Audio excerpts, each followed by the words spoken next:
Hey, it's Alan here, And Bree. And and we we are are the the hunter hunter and the and the hippie. hippie. Connected through yoga and bonded by our love of the wild places and the love for outdoors, we've come together to share our conversations about life. Well, maybe more so what we've learned or are continuing to learn about life. And there's no one way to do it. Life, that is.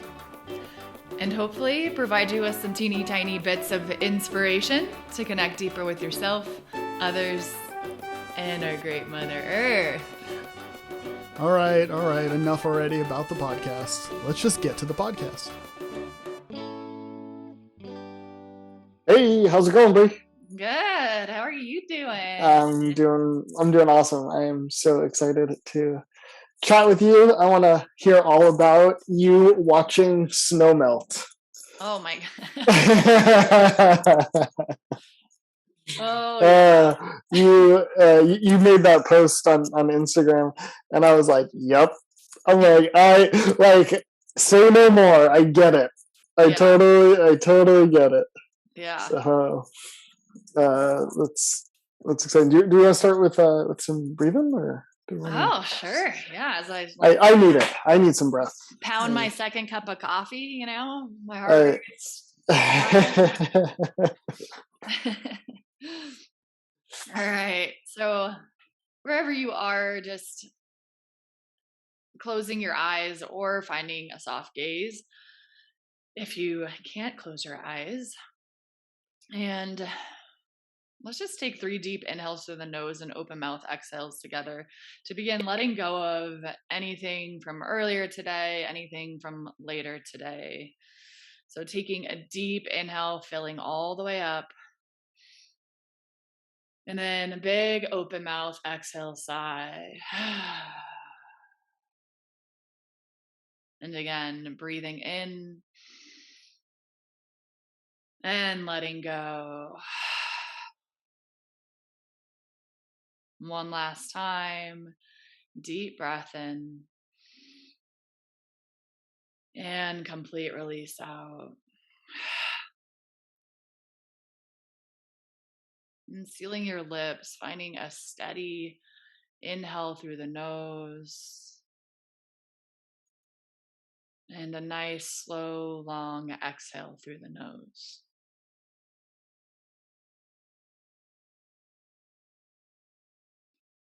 Just observing the quality of your breath, feeling the temperature of your breath through the nostrils on your inhale and exhale.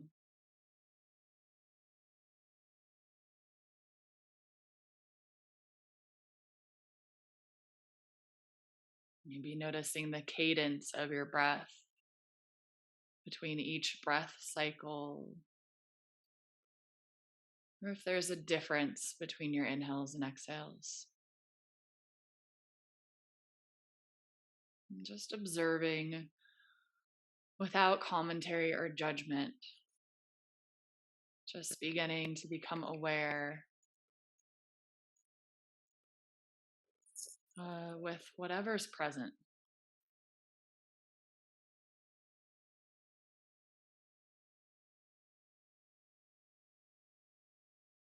And then expanding this awareness into the entire body.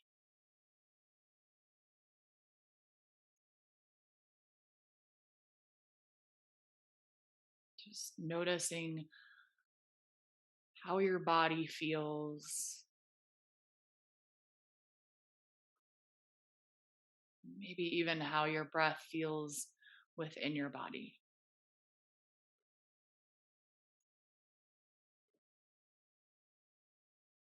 Which areas feel dense, restrictive, or constricted,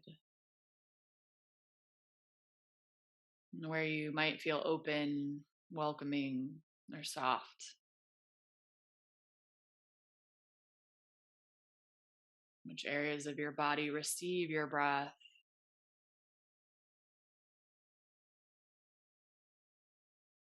which areas don't. Just observe the range of sensations that are arising.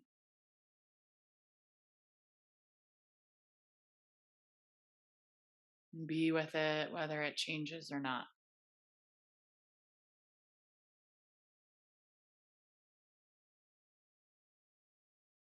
Be with it, not needing it to be any other way than the way it is right now.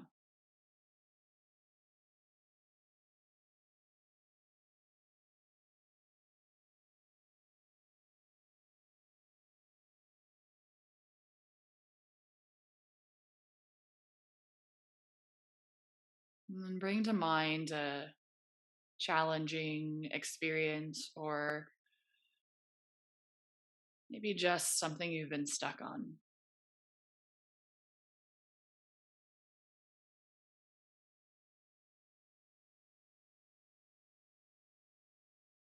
See if you can find one thing within it. Nothing too small that you can be grateful for within that challenge.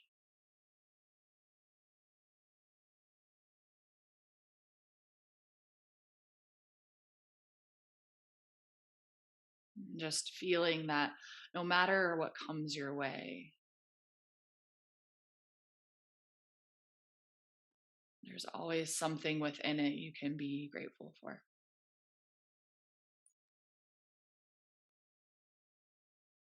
And allow that gratitude to well up in your entire body. Allow yourself to absorb that feeling so you can take it with you.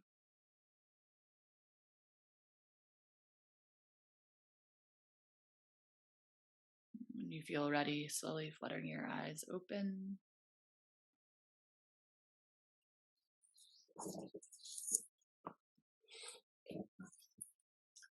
Thanks. Yeah, You're in a different room.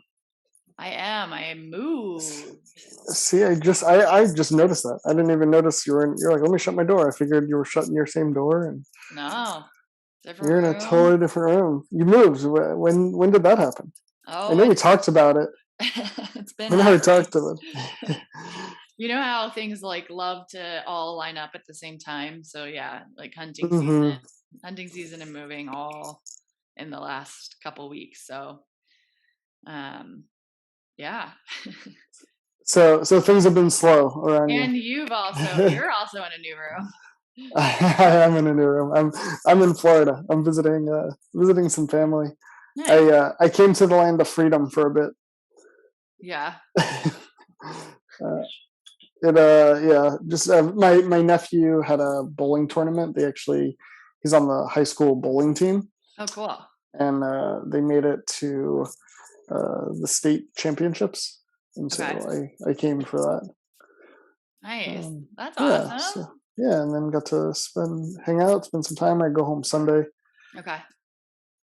But yeah, it's I haven't been here since January of 2020, Okay.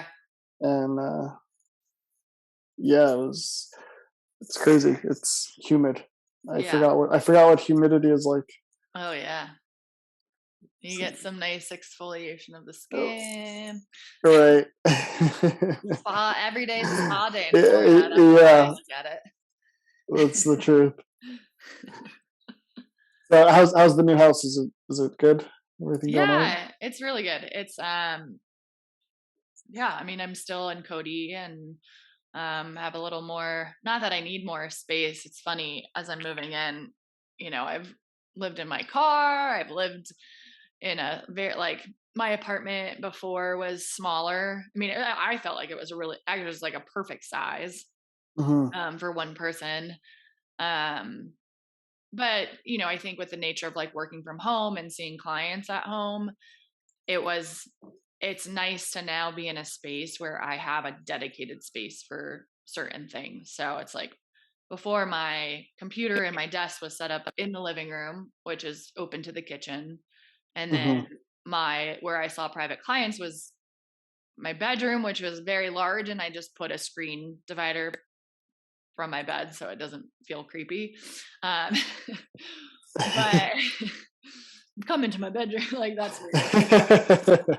So now it is definitely like more of a space where like I have my dedicated office space, and then in the living room, there's enough room to see clients there. And then also I'll host some workshops and series in there.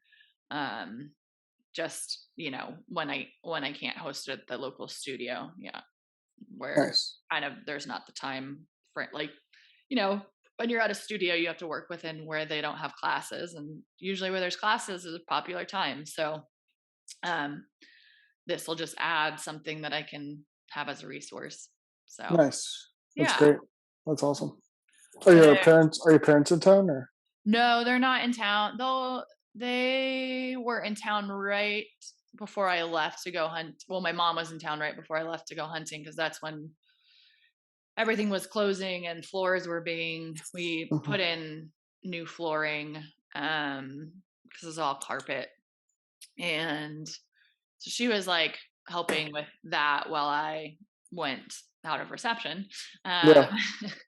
and so then I came back and was like, okay, the floors, they just were, as everything is in kind of construction and home reno, like stuff is on back order. So the floors are complete enough to move in, but there's finishing touches that need to happen. So, Mhm. It's but on back order, sitting in the middle of the ocean.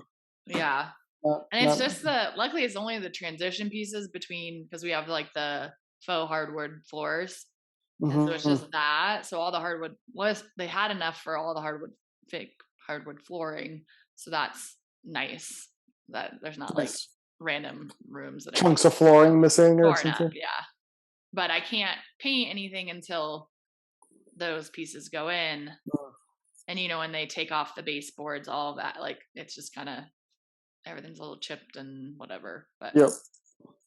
so Fun times. yeah, so So, yeah, it's exciting.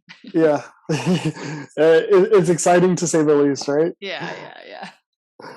I am so excited to hear. I made a joke about you watching snow melt. Right? Oh yeah. You posted. I'm excited to hear about your hunting stories, because right, you like that's a lot, and I get it. Like you're out there hunting, and people think like you just go and like you see an animal. Like I'm here in Florida, and I think it was my brother-in-law, and I forget. Maybe it was my brother-in-law. It might have been someone else, but they were like, "Oh, so you can just go out and get an elk," and like you don't just go out and get an elk, No. right? Like if it was that easy, everyone would do it. Yeah. But and then you made your post about watching snow melt, and I was like, yes. I was like, I've done that. Like I've absolutely like like at least something's happening. Yeah. Yeah. You're like, what do I freaking do now? It's like, Yep. well, I'm gonna have to take a moment to enjoy it because I'm stumped. Yeah. So you went out hunting what, a week and a half ago? I went When did out hunt? October 16th was my first day out. The season opened October 15th, but I prepping to be out for a week. Mhm. I just had so much happen leading up to it. Mhm. Like it was actually hilarious that Friday morning. Originally I thought I'd go Thursday night, be there for opening morning. And I just realized as the week went on, I was like, I can't get everything done if I want to like be fully in it while I'm out Yep. there. Mhm. So then Friday morning, it turned into I have a whole day's worth of work to do. Yeah. It was really fascinating that day actually because I was working on some computer stuff and everything disappeared. Like it Oh was no. all like one of those where I'm like, what just happened? So it was like 3 hours of troubleshooting to get things I needed back in. Oh shit. And a day or two before the water pump in my garden, my farm stand kaputzed. But I Oh hadn't no. had time to I was looking where I could order one online or try to pick one up locally so I could get it going. And then I Mhm. realized I can't pick one up locally. So then I troubleshot with the lettuce grow, I like with the pump, and I thought I got it to work, but it was pumping water, but it would only pump it 2 feet instead of like the Hmm. 5 or 6 feet that it needs to for how tall my tower is. So it Yep. turns out like I spent, a couple hours troubleshooting that, and then was like moved it all to the new place because I'm like, Hmm. well, I had to take it apart. I might as well move it while I'm instead of Yeah. having to While fix it it's again. apart. Yeah. Right. And so I set it all up thinking it was going to work, and it didn't. So then I had to break it all down, empty it all out, and like put it Oh somewhere. my gosh. So I'm like over here, and it's like 7 p.m. on Friday, and I'm like, I actually did just I just had to like sit down at one point and like, yeah, take a moment to breathe because Mm. it's like I just want to be out in nature. I just want to be Yeah. like, I've had some like stressful weeks, and I'm just ready to like be very like mono focused, Yep. Um, so it definitely like life made me earn it. So, Good. Good. but I went out Saturday, October 16th, And how long and were you out for? what's that? How long were you out for? The plan was, so my boyfriend came out on Sunday. He ended up he was out on a fire in Oregon and couldn't come out till later. So kind of all of that worked out perfectly. So he came out Sunday, and he could stay until the following Tuesday. Hmm. But my whole mentality was, well, if I don't, by Saturday night, if I don't get an elk, I want him to go out antelope hunting with me because Hmm. it's slightly guaranteed, I think, in in Wyoming that you'll get an antelope. And I just wanted someone there to like support, like help me with Yeah. the whole Yeah. process. Right. So that was kind of the game plan. So we got out Sunday, and I had spent, a day and a half kind of doing a little more scouting, and I mean, obviously hunting, like have my rifle with me and everything, but just trying to figure out what zone we were going to go into because we were planning to backpack out. But my unit, the northern part of the unit, which is where I was, is there's just so Hmm. many ATV roads. Mm. So it was one of those areas where you would hike out miles, but then it'd just be a couple miles from an ATV road. Yeah. There was no real place to like backpack out and set up camp where you wouldn't just be right by someone who could pull up in their ATV ATV. and hike out. So there's no wilderness out where? So there is wilderness, but so that post actually Hmm. was from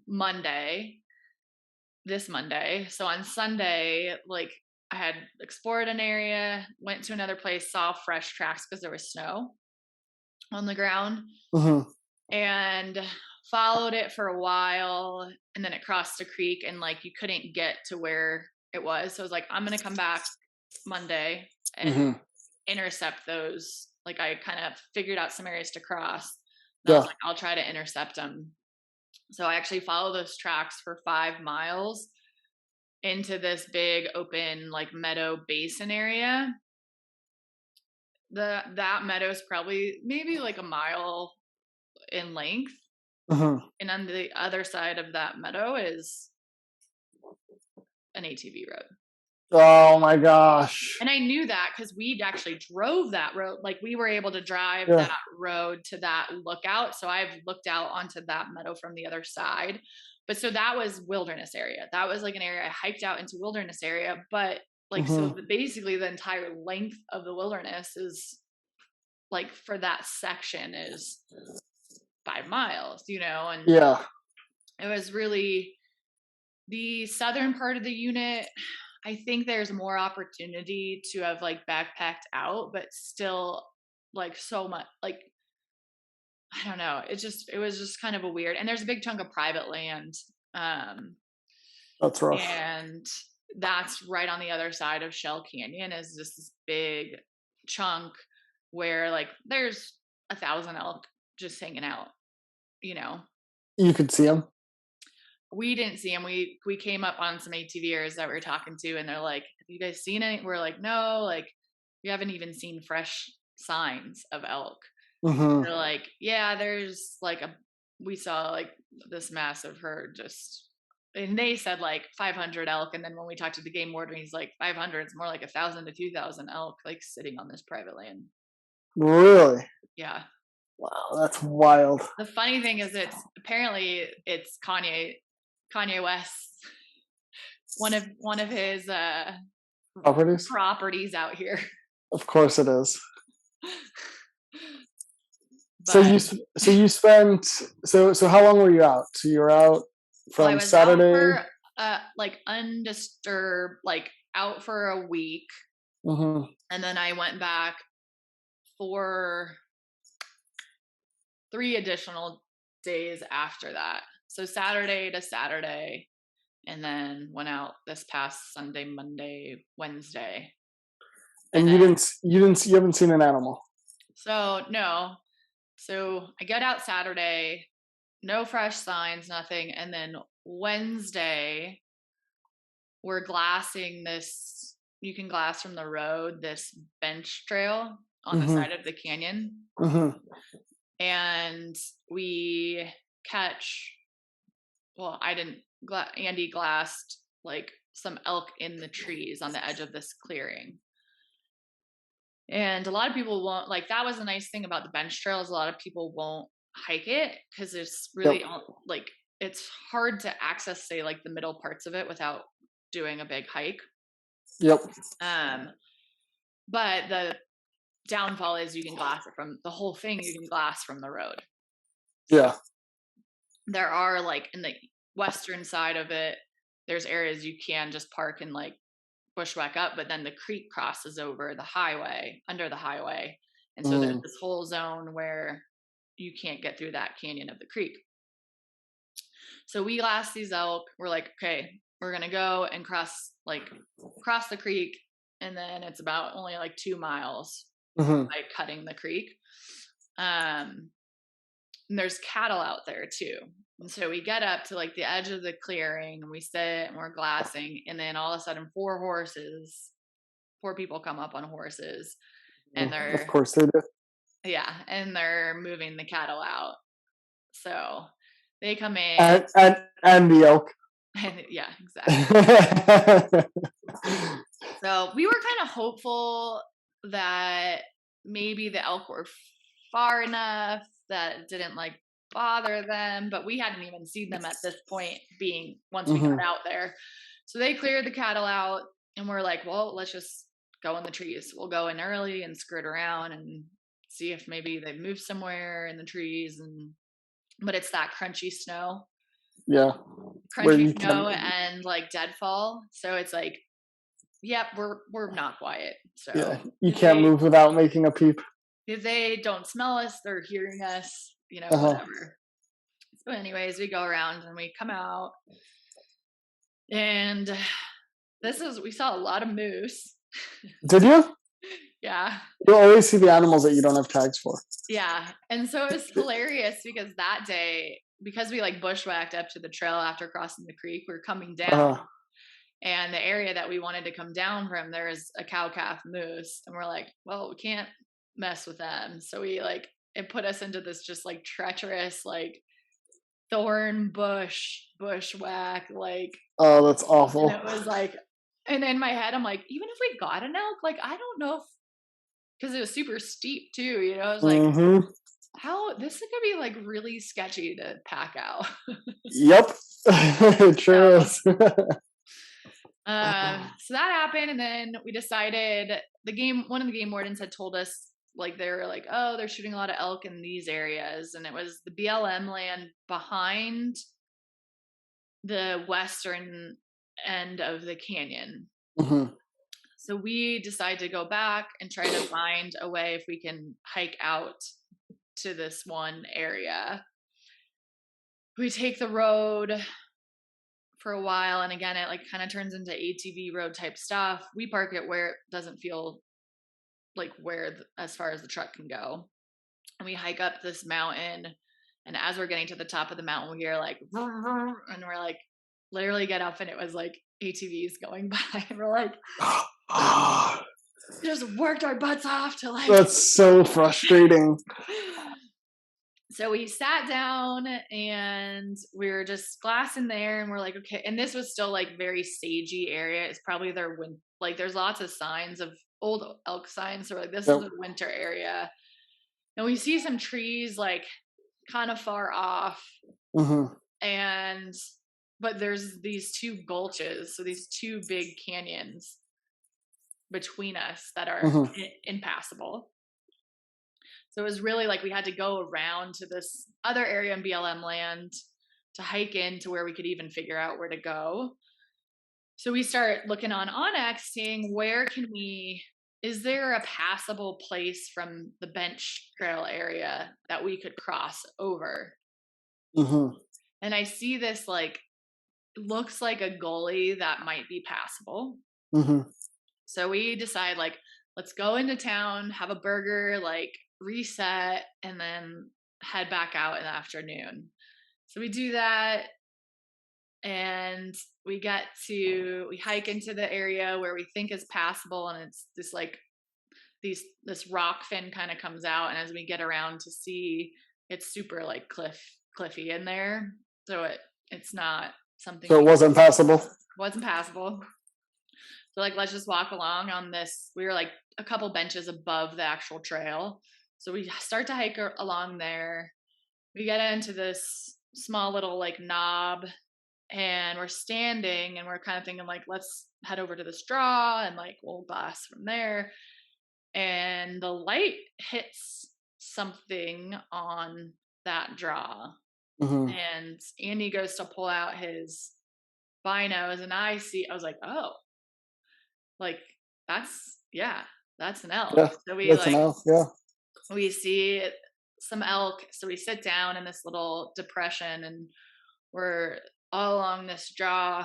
We see probably like maybe like 30 elk. Wow. Are exposed, 20 to 30. That's awesome. How far away? Like what's the distance? About 400 yards. All right. So we're sitting there, and we're just seeing like, okay, we see a 5-point, we see a 4-point, we see some spikes, we see, like plenty of cows, like, and so he's like, okay. What do you have a tag for? You have a bull tag? I have any elk. Oh wow. Yeah. Those Wyoming resident tags, that must be nice. Yes, they are nice. Well, here's the other crazy thing is that unit was general deer at the same time. Interesting. So even though like that was, I think, another element that made it really tough was that like opening weekend, we have general deer in there. Yeah. And there's just so many hunters, like, even though they're not hunting elk, like just a lot of pressure and movement and action. So right. I think it really they were like, get out of here. And then we went up to higher elevations one of the days, but the herds aren't up there. Like, I think we might have seen tracks of like a solo bull, but the herds they had just kind of cleared out of those access points. But so we have this plan because being a new hunter and like just shooting my rifle, like, I practiced a bunch of the summer, but like we had decided like I won't shoot anything over 200 yards. Like I wanted 200 yards in feels ethical, like an ethical shot for me. 400-yard shots far. Yeah. Like it's far for anyone. Like whether you've been shooting a while or not, like it's not an easy shot to make, right? You have to understand a lot when you're taking a shot like that. Yeah. You have to understand ballistics of your weapon and right, like how you're feeling in that moment, right? The wind, the weather. Yeah. So 400 yards out, and we have this plan. And as he's telling me it, he's like looking over at me talking, and then he like looks behind me and he's like, there's 2 hunters coming up. No. So I like look at them and this, oh my gosh, it's funny to tell a story. I'm like, I'm at peace with it now. But, there's one guy in front, looks a little bit younger. And then there's this older, like out of shape man. On an ATV. No ATV. That was the whole thing of like this zone, no ATVs can come in. That's like great. we're willing to hike out there. Horses can access it. Yep. But he's using his rifle as a walking stick. Oh my gosh. Like, Barrel down. oh. Oh my gosh. So what had happened is because you can glass it from the road, and this is west of where the creek crosses the highway. So there are access points where you just walk up some really steep hills to get up to the bench trail and on it. And so they had glassed them from the road, parked somewhere in line with it, and then just hiked up from the road. Just literally walked right up to it. Yeah, I mean it's still a tough hike, but you're cutting off miles, right? Yep. So he's like, we need to make our move now. And then we like scooch through like the sunny area, we get into the shade and we're going up. But as we go in, because it's this draw, like it's steep and the trees get thicker. Mm-hmm.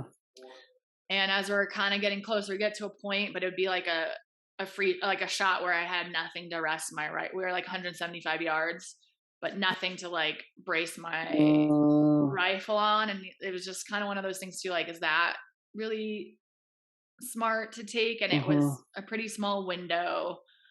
And then a shot goes off.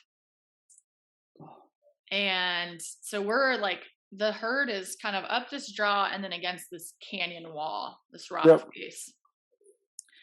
The shot goes off and I think they had caught our scent or their scent or seen us because they had already started to kind of file against this cliff face. Yep.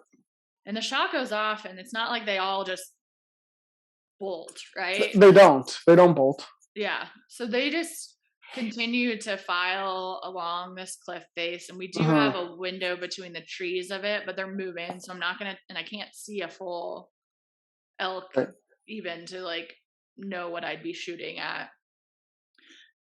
So they're filing, and then it was crazy because like we looked over to the draw and there's like 5 cows huddled together, frozen against this rock face, just like they literally were like, what do we do?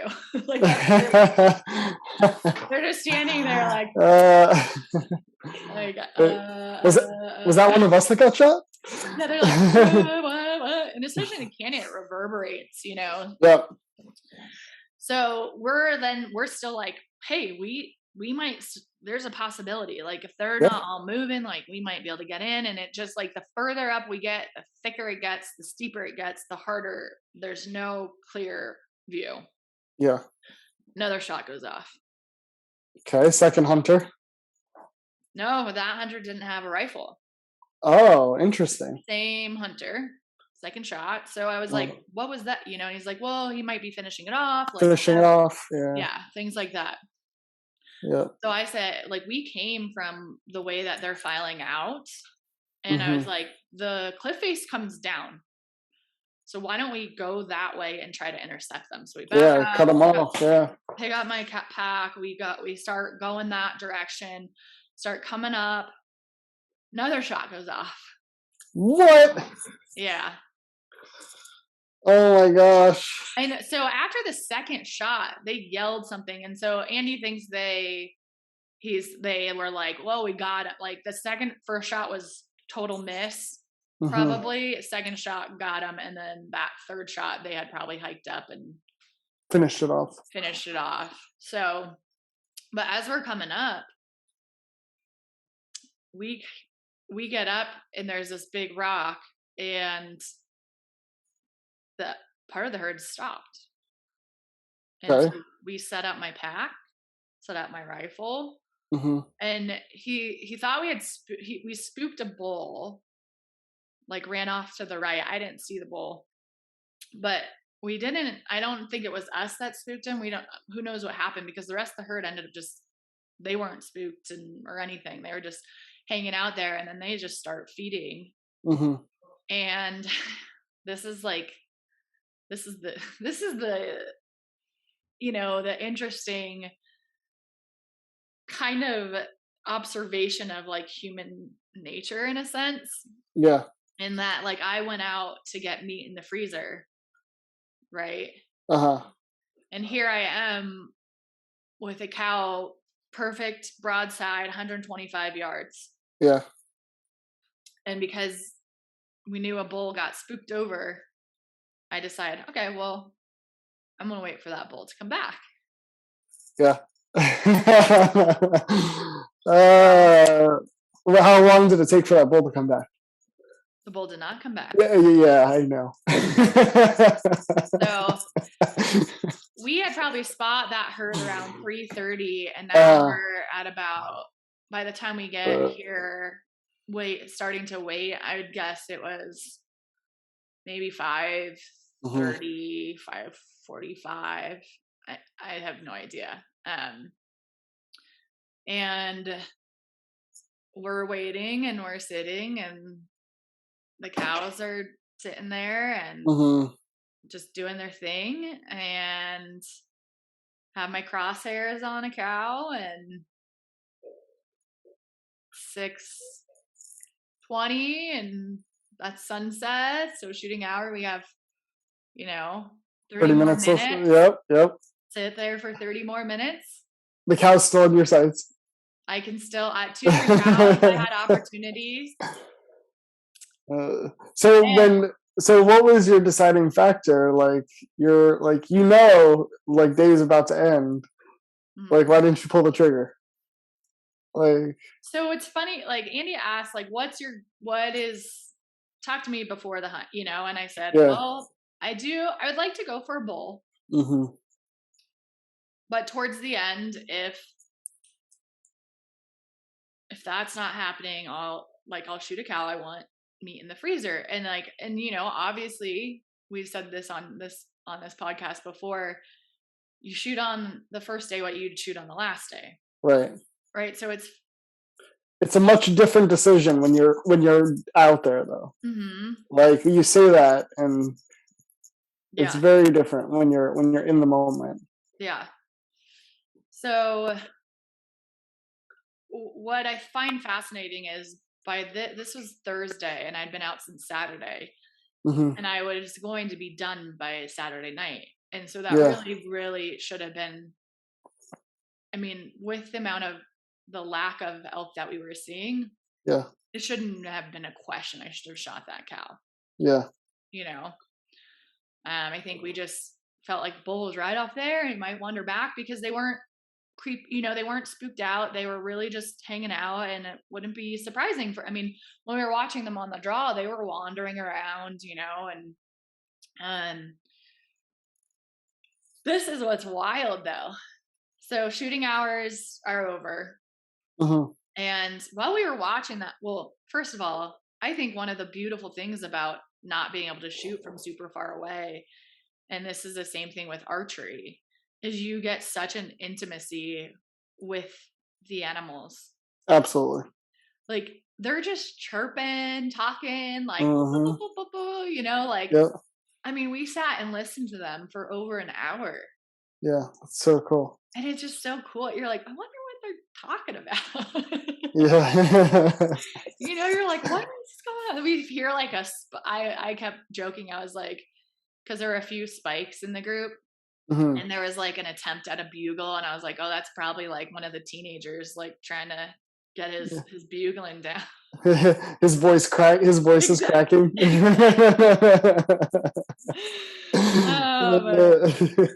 But as it was happening, like, they're on this kind of the top of this like talus scree field, and one of them like knocked a rock off, and we saw it like go down. We're like, ooh, don't want to get hit by one of those. So after shooting hours, we're waiting because we don't want to spook them. And they start to make more movement and commotion, and they start knocking rocks. And so we're like, okay, there's enough noise. Let's back up and put our layers on, put our headlamps on, and start to hike out. As we're backing up, those few rocks getting knocked off turned into like basically sounds like a train coming down the mountain. Oh shit. So we thought maybe they knocked a big boulder and it was like taking out all the scree and all this stuff. So we're actually, and because the trees are thick when we backed up, we actually have no idea where it's coming from. Mm-hmm. So we each get behind two different trees to try to block. Like I'm literally like grabbing my pack and like covering my head and like running over to where I can get blocked off from anything coming down. Right. We're sitting there like trying to get our stuff on as it's just continuing. Mm-hmm. Then all of a sudden we hear the elk talking. Like the entire herd was coming down the mountain beside us. Yeah. Like it sounded like they were all around us. Like they were literally just coming. They're like, all right, it's dark. Let's go. Let's get into a different zone, you know? That's awesome. So You got to experience the stampede. You got to experience what I got to experience. It was like that's incredible. It does. It sounds like a train. Like it's wild. You're like, I will die. Yeah. Oh yes. Oh yeah. That's awesome. I was like, get your cow call out so that like as we're going down, they like we don't spook, like make them do something sporadic and spook them. Like let's make them think we're. You know. Oh my gosh, it was like so funny, but yeah. So did you go back there the next morning? So we did. That was our like maybe not, you know. And it was a whole herd. Do you know how many? Like, was it the 30 or was it like 200? So we found out the next morning it was about 150 head. Yeah. Okay. So when we saw them filing out that night, Andy's like, I think it was a herd of about 100 because he's like they just kept filing along the cliff face, and then the next day, they said it was like 150. So we go out thinking, okay, maybe they'll be in this area, but it was really the end of that bench trail, and then it kind of opens up to some sage. And we hiked out, and we came across this father-daughter duo, older, like a daughter was like my age probably, or maybe like early 30s. Mm-hmm. And we're chatting with them, and they're like, you see any signs that way? And we're like, no, we didn't see any. We had went in kind of the same way that we went the night before or the afternoon before, and we're like, no signs. They're like, yeah, we heard some guy shot a 5-point in here last night, and we heard there's a herd of 150. And we're like, oh, really? Didn't know. He didn't say last night initially. He was like, oh, some guy shot a 5-point in here, and like heard there's a herd of 150. And we're like, oh, really? When was that? They're like, oh, last night. And we're like, oh, okay, yeah, you know. Oh, interesting. Had no clue. Goes, you think if there's a herd of 150, you'd see something, right? And we're like, I don't know. I mean, I don't know. We haven't. Those elk, those pesky elk. I haven't seen anything. So they ended up like not following. We still kind of didn't know like where they were, so we obviously didn't want to like say anything. Right. So instead of them following where we had come from, they turned around, and then we just went out and kind of glassed for a while, and then came back, and we kept walking that trail, and we came up on some game wardens, talking to them, and they said the same thing. Guy shot it last night. They heard of 150, and we're like, yeah, when we shared, we're like, yeah, we know, we were like in it. We were just trying to get closer when the shots went off, and and then the warden said that they crossed the highway. And is that your border of your unit? Oh, that sucks. It was like, yeah, they crossed the highway at night, and they're in the unit north of just above me. Oh, that's terrible. Yeah. Oh, that's so awful. Yeah. So you're starting over. Yep. Like day 6, day 7, I'm starting over. Like, all right, so what do we do now? Where do we want to like hike around, you know? Yep. And what's your mindset? Like, what was your mindset before you found the elk? What, 6 days in? 6 days in, not seeing a thing. Like, you defeated. Where are you? Yeah. Like, oh yeah. I mean, like my like life lessons from that first was like, wow, how quickly this is like what I teach, what I preach, how quickly it Mm-hmm. changed, like set an intention, use it Yep. as your guide. Even just how much like the possibility of more and how that can change, you know, how one thing can be Yeah. like, I think perfect example is like how we can a lot of it with like gratitude too, right? Like something we can be so grateful for all of a sudden becomes a given, right? And so it's in a Mm-hmm. similar sense, it was like, well, I'd just be happy with a cow. I just want meat in the freezer. And then now there's this possibility for more, and how the just human nature is. I mean, it's a practice to stay true to that, right? Versus being like, Yeah. oh, well, there's a possibility for more, so I'm gonna, you know, grass is greener, or like maybe there's something better, or like you see something better and you're like, well, maybe that's possible, right? Yep.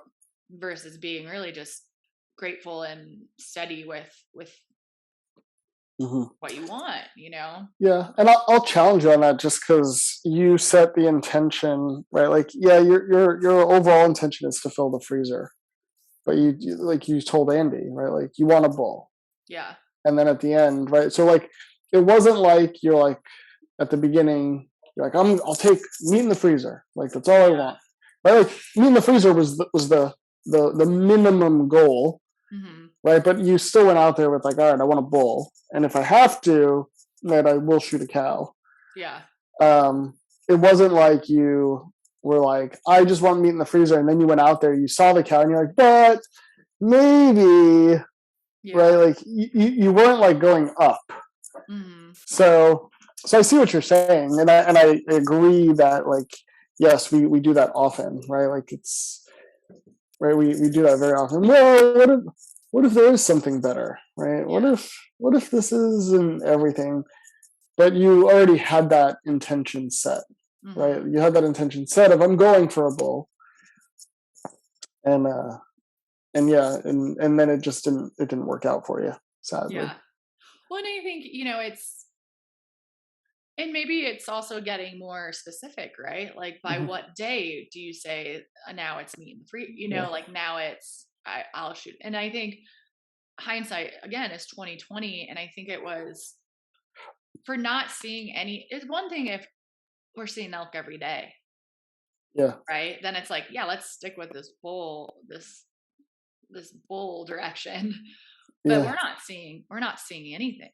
Yep. We're not even seeing like fresh, we're barely like, maybe we think we saw some like fresh tracks up in the snow, like up higher of like a solo bull, but to glass and find a solo bull, that is, that is And the literal needle in the haystack. that is that is pure luck. There's Yeah. no, I don't know. I just don't think there's any real, you can have all the skills in the world and it still is going to be luck to find that solo bull that's roaming through how many acres of land.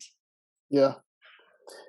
If they're not rutting, right, and they're not calling, they're not announcing, they're not bugling. Yeah, I mean, you can try to track it for days. Yeah. They're always going to be able to move faster than you, and then just like you said, depending on how thick it is, right? That's the key thing, and just to find one versus finding a whole herd. Yeah. Right? When you find the whole herd, it's easy, right? You spot 30 of them. You're like, oh, there's 30 elk. Yeah. Right. One, you can see something move through a tree, and like you see something, like did something move? And you're like, oh, I don't see anything anymore. Maybe you did see something. Yeah. Right. Maybe you didn't. Right. There's a lot of elk shaped rocks out there. Yeah. Or tree stumps. Yeah. So yeah, or down trees, or yeah.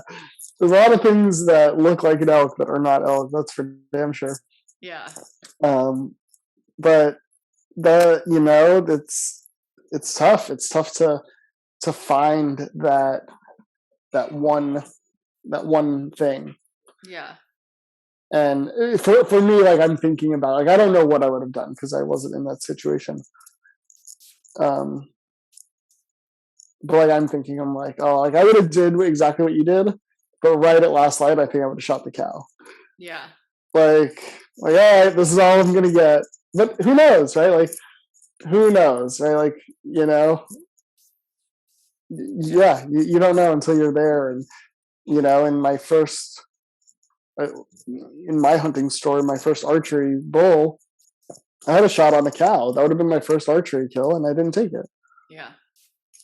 And would you have shot that cow on your last day? yes, in a heartbeat. Mm-hmm. In a heartbeat. Yeah. Yeah, because right, archery just adds a whole nother element. Like, oh yeah. To be in that close, like you're talking about 100 and what'd you say, 175 or 125? When I was 120 yards when we came up on the second time. Right now, right, take that to 40 yards. Yeah. Right, so just being that close. But now, like when I think about now that I got the bull, when I think about going into next season, I'm not taking anything less than a 5-play. Mm-hmm. Like it has to be minimum 5x5. Yeah. And I'm thinking like, how do I get to 6x6? Like, yeah. Like, how do I get to that? Like, exactly what we're talking about. How do I get that next biggest thing? Yeah.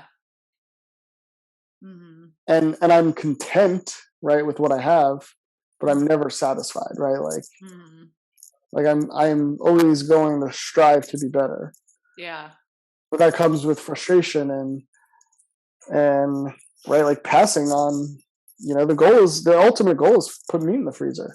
Yeah. Well, it's interesting. I was talking to some friends the other night, and a mutual friend. Well, this guy who's big time hunter, like just year round hunter, right? He travels all this stuff, and he takes kids out. Like he's just really involved in the hunting community, and they were sharing something he had brought up, and he said you go through it's cyclical once, like at a certain stage of hunting, where you do go between, or for him, he's like, I cycle between meat in the freezer and wanting that trophy.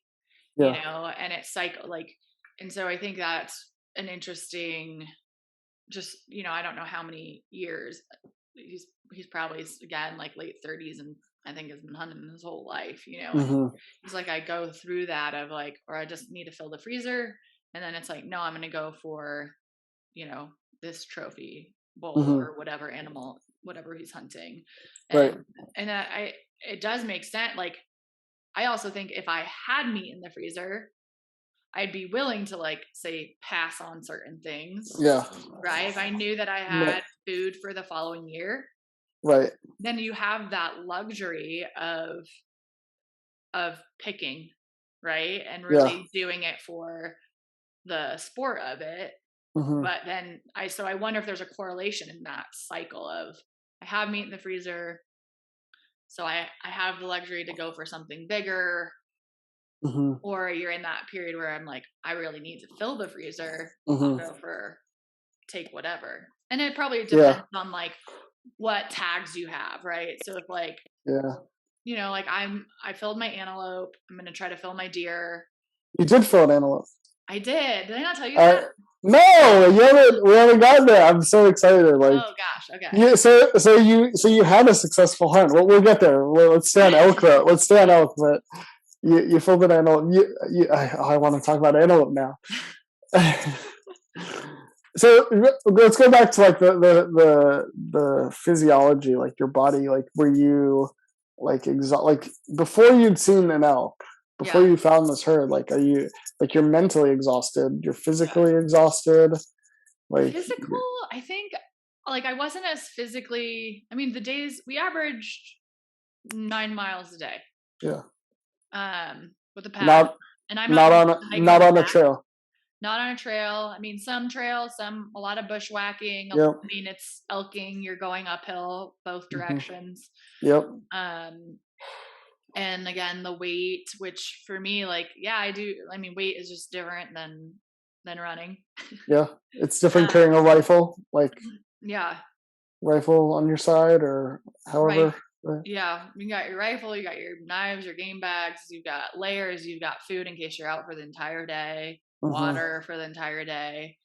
Um, so, like physically, definitely, like it was very demanding. So I'm not Mm-hmm. taking away from that, but I was surprised by really the mental exhaustion that you get from not only being like, we're like trying to figure out where to go, trying to follow the, like trying to be quiet certain time, like, and bushwhacking is just exhausting. Like Mm-hmm. you get into these areas of deadfall and it's just like every step is mental, Mm-hmm. like, or getting to a zone and you're like, oh, which way do I go? Like everything is just fallen trees and snow. Yeah. And am I gonna like step and like, is this gonna be a solid step or am I gonna go right Post hole. through like Right. two dead trees or whatever it might be? And then the that dejection of not seeing signs. And then you're just Mm-hmm. like, where do you go? Where do we go? Like Mm-hmm. where and it's so that day, and that's the whole thing is by that day when we saw them, it's like, man, I was like, oh, they're here. There's actually elk in my unit. Yeah. Wow. Whew. I was worried. You know? I've spent seasons truly believing there are not elk in my unit. Yeah.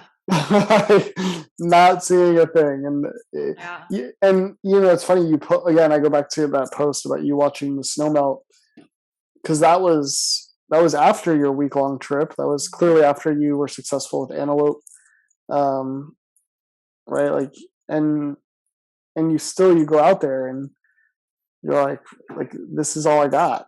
Like all I got is this moment, Mm-hmm. and all that's here is the sun beating on this snow, and there's not a fucking elk to be seen. Mm-hmm. And you're just like, wow, like talk about like you said, dejected, such a good word. You're just there and you're like shit, like, and it makes you question your existence as a hunter, right? Like I know this is like your first season, and right, I'm not that deep into it, right? Like I'm 3-4 years into it, but still, like you get out there and you're like, why am I even doing this? Like this is stupid. Like Mm-hmm. I could just go to the grocery store and buy a steak, and right, it's not the same. It's nowhere near the same. But these are the stories you tell yourself when you're out there, when you're beaten and battered and high stepping over deadfall and post hauling into snow and Mm-hmm. walking in the dark, tripping over shit and Mm-hmm. smacking your head on tree branches and all the things, and you're like, this is dumb. And then you see an elk and then you're like, okay, it's no longer dumb. And it's those reminders, right? And Right. it's like, as someone who is just a lover of nature and the outdoors, Mm-hmm. I think it is important to take those moments. And so even though it is about the elk, right, Mm-hmm. and filling my freezer, like I can't pass up what the experience of being out there, right? Right. And um and that day, that was the day again I had seen fresh tracks because there's snow, where like it was either like Sunday night or like these tracks are from this morning or late last night. And Mm-hmm. when I went back, I mean, again, I'm following straight uphill through snow, through all this stuff, and Mm-hmm. I know I'm a day, if not a day and a half, behind this elk. Yeah. And like, I was following it because I wanted to actually see if he was just circulating the area, right? Mm-hmm. We've crossed a Yep. couple creeks, and I was like, maybe he just beds down, and then I'll see tracks coming back to the creek, and then that's easy. I go glass from the ridge over there, Wait for him to circle back and and wait for him to come through. But he was moving to a different area, yeah. and I followed it, like, and it was right before I came up onto that meadow, and I knew that meadow because I'd seen it from the other side, and I was like, okay. And I just stopped and I was like, all the, like it felt like it was snowing, but it was, yeah, that snow melting. And I was like, I need to just take this in. Right. Yeah. Like, That's when you look at that meadow and you're like, oh, that's what the other side of the meadow looks like. You're like, shit. Yeah. And it just was, I mean, that meadow is so vast Yeah. and there's trees lining the whole thing that I was like, I can get to a high point. I'm going to only be able to glass like the smallest amount of it from this side. Yep. And again, like right over the other side of that high point is private land. So I did go up like halfway and glassed a bit, glassed the tree line. And then I was like, I'm turning around, you know, and I could have, and then I questioned myself. I was like, I could have sat here till sunset, seen if something came out, and then hiked back the 5 miles. But I think I also started to think, okay, well, how am I going to get this out? I was by myself that day. Mm-hmm. Can I even get anyone else to come out to hike, for a trip of 10 miles round trip? Yeah. So, you have to think about those things. Well, I'm willing to go in, but am I able to get this out? Right. Yeah. That's a true ethical dilemma.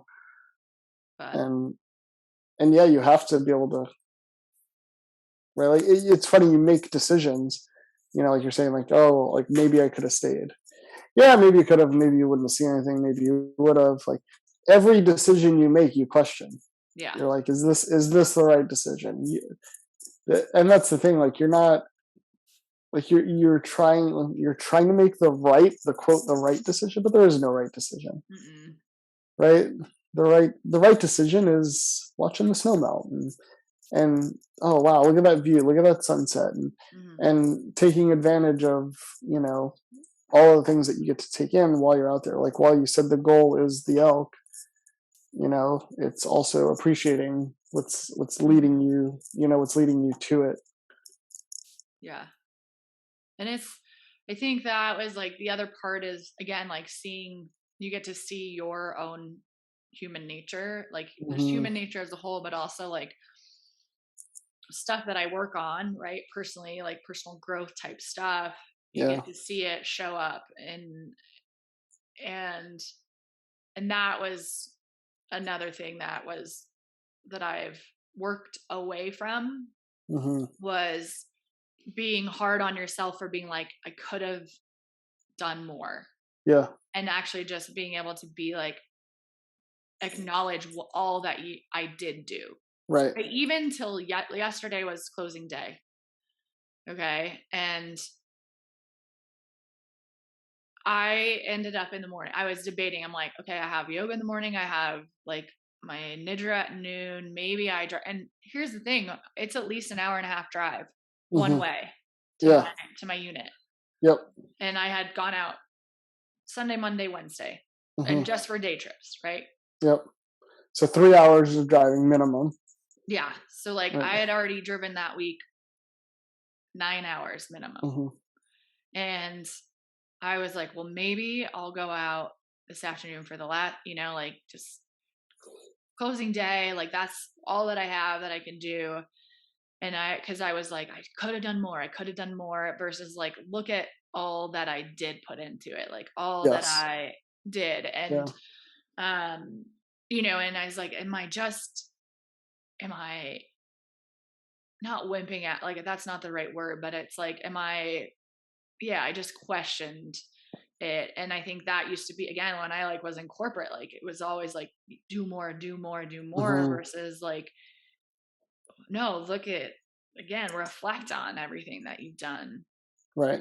And so actually yesterday morning, I was like, you know what? I'm going to flip a coin. I'm not making this decision.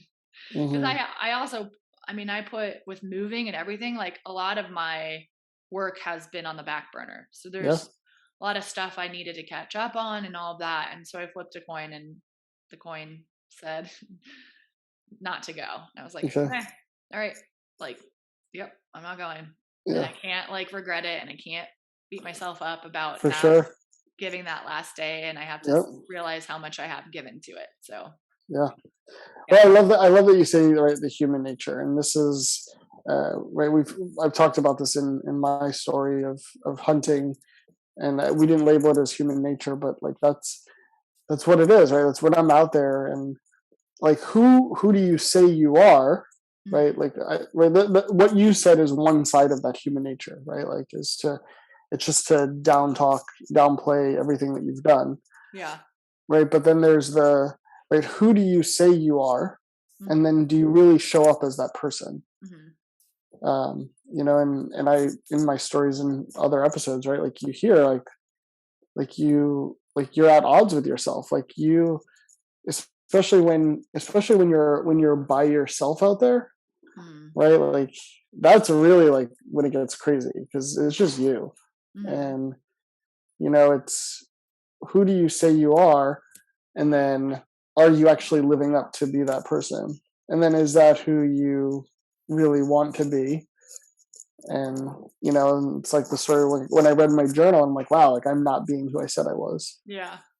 and what needs to change, and why does that need to change, and in order to keep my word. And that's part of human nature, right? Human nature, right? Like we can talk all we want, but then when shit gets hard, right? It's not about, right, like flipping the coin. That's not what that's about, right? Like it's just you were out there, you were doing your thing, right, like Mhm. you're trying to make these decisions, and yeah, it's tough, and again, there's no right decision. Yeah. There's never a right decision. Yeah. I mean, the And I right think, decision. oh, sorry, go ahead. No, just yeah. There's no right decision. It doesn't. I think, well, the right decision can be like you make a decision and then you stand Mhm. behind it, right? Like, Right. I mean, that, and you don't question. I mean, like, we're going to question it, but you just say, like, this is what I decided and that's all that it is. And Hmm. I think, like, just kind of expand off of what you're saying of like, are you showing up with who you say you are? And I think that sometimes, though, can get skewed from a self perspective, right? Hmm. Like, for me, I was like, I want to put everything I have into it. And I did, but then I was like, no, but did I? Right? Yeah. Because I could have stayed out longer on this day and I could have done this on this day, right? And Hmm. but then I mean, that is the nice thing about having friends is they can be like, you did, like, just, you did a lot, like, don't, and because you think if, and that was like the other lesson was no matter how hard you work, Hmm. sometimes it just doesn't go your way, Yeah. right? And I think Yeah. that was like, that's that thing of like, well, if I could have done more hours, yes, I could have also taken off work for 2 full weeks. I could have been out there, like, Hmm. I could have gone to the southern part of the unit. Like, there is so much that I could have done, Yeah. and I could have done all that and still not gotten milk, right? Right. So like, I worked really hard. Could I have worked harder? Yes. Did Hmm. I? No. But had I worked harder does not mean I would have that elk.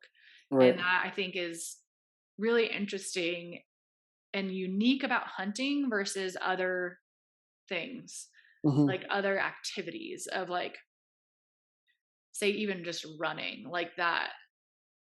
Yes, you have surprises, right? Like you can get an injury or your stomach just isn't in your favor for that 50-mile run that day. Hmm. But there's so much is like, I know that I can tough through anything Yep. and be successful, Yeah. like complete that run. I know that with Hmm. hunting, you can tough through Tough it out. anything and And still still not not get that, get. Yeah. like, and maybe that's the lesson is like, is really is how much we are out, we have no control of the external, right? Hmm. And all you have a control is like how you relate to it. And Hmm. the checkpoints I had to do with myself throughout, right? Yeah. Was like, what's your attitude right now? Who's showing up? Not necessarily like how hard are you willing to work because I'm, but who, like, you getting frustrated? Are you doing like, how, like, are you appreciating what you do, what you are experiencing, like all those little pieces is what I can control, is not if the elk are going to be there or not. Yeah. There's no control of it. That's for damn sure. But All right, let's hear about the success. the success. Let's hear about. So was it a buck? Yes. Nice. And I can't believe you didn't send me a picture. Did I not? Oh God. You did not send me a picture. Okay, so it was congratulations. Thank you. It's so exciting. You got an antelope. I got an antelope. Tasty. Okay. Had the sirloins on that the Monday after it happened. Great. Well, it was talk about having. Andy was with you? Yeah. So talk about story. Like my hunting stories are like, wow, year one. Okay, here we go. So we go out. My unit's like fairly close to town. Mm-hmm. We go out. We did like follow a couple, like kind of try to stalk some herds and spook them or whatever. And they're super spooky animals, huh? Yeah. Like they see you and they're like gone. Like totally different than the way the elk that you, right? Like the elk are like, oh, gunshots? What? I know. No. Well, and like it's so funny though, like there was like an old cow in the herd that we were glassing that eventful evening, and you could just tell she's on the look, like she's the lookout one, right. She's like something's happening, and she's just whereas like antelope, like they're kind of looking around, but I've also heard they're like super curious. Yeah, they are.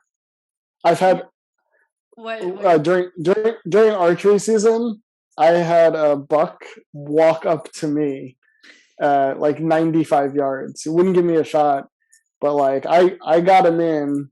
He knew I was there. Yeah. And like I was there, and like I was crawling towards him. Yeah. And he kept coming to me. Like he was super curious. Yeah. During rifle season was very different. Like antelope seed during rifle season, at least where we hunted, like they're like, nope, and they're gone. Like all 80 of them at once are just like run. It's like they're like the school of fish. Like they all turn together, and like they are gone. They are the spookiest animals ever. Yeah. So we like had a couple herd. One of them actually, there was like a buck that like lagged behind. Mm-hmm. And was kind of just meandering, but there wasn't enough cover. Like, so that's a challenging thing is like, they're everywhere, but like, they're also in zones where like, you can't sneak up on them. Right. Mm-hmm. So we had this buck and he was just too far out. And then he started like heading away from us. So we had like, again, these two kind of whatever. And then we go back to the road and we're like, let's just walk up the road away from the car a little bit, because we had seen like 4 antelope when we were stalking another herd that were coming, and we're like, let's see where they went, and we couldn't see them, so we're glassing, and I see these 2 horns sticking up out of the sage. Mm-hmm. And I was like, what's that? I think that's an antelope. I think there's a buck over there. Mm-hmm. And he looks over and he's like, yeah, that's a buck. And it's like dark face, like looking at it, like I was like really kind of creepy. Like bedded down and then just kind of his head's down. Mm-hmm. And then across the road we see like a herd of does like bedded down, and we're like, okay, like I mean by this time it was kind of like heading into midday ish. It was nice and cool out, so that was good. So there's this bench kind of behind him, and we're like, well, we don't want him to see our shadows, all that stuff, so we like take kind of a long way around, and then we crawl up to the edge of the bench. Wind's in our favor. The herd doesn't see us because we were afraid they were going to catch us, and and so we come up and to the edge, pull my backpack down, have my rifle set up, and just wait because he needs to stand up. So he needs to stand up if he's in the grass. Yeah. How far away was he? We're 125 yards. Nice. That's close. That's close to an antelope. Yeah. That's really close to an antelope. And so the doe, like the herd was like, didn't move, like hanging out. And then at one point, because I was just so zoned in, like in my scope, like I did not want to move away and like miss an opportunity if he had stood up. So I was like not really paying attention to the stuff around. And I would say like 40 minutes in or so, like Andy makes a comment because like he kind of at one point a car did come by Mm-hmm. and he like kind of ducked down and like watched it. Uh-huh. And then he was like looking around and we were like, is he catching our scent or something like that? And Andy made a joke like, oh, he's probably like, where did the rest of my herd go? And so I guess at some point the does got up and left. Mm-hmm. And we just stayed on it. And then, yeah, I don't know how long we had been there at least 45 minutes on it, like waiting. Yep.